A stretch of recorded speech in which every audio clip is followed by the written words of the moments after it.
સબો હાલો રે સંગવારી ન મેળે માનો પરચો ભારી છે।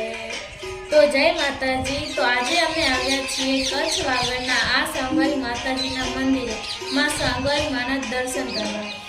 તો આ છે માતાજીનું હવનકુંડ અને તેની બાજુમાં આ જે મોટા પીપળ અને લીમડાના મોટા વૃક્ષો કે જેની પર રૂડા પક્ષીઓમાં કલરવ ગુંજી રહ્યું છે અને મંદિરની બાજુમાં છે રૂડું તળાવ સરોવર અને ચારે તરફ રૂડી હરિયાળી જોવા મળે છે અને તળાવના કિનારે વૃક્ષો પર અનેક જાતના પશુ પક્ષીઓ અને પ્રાણીઓ આ તળાવનો અનેરો આનંદ માણે છે અને પક્ષીઓના કલરવથી ગુંજી રહ્યું છે અને આ મંદિરમાં રૂડા તોરણથી શણગાર કરેલો છે અને આ તળાવે વૃક્ષો પર ઘણા બધા પક્ષીઓ રહે છે।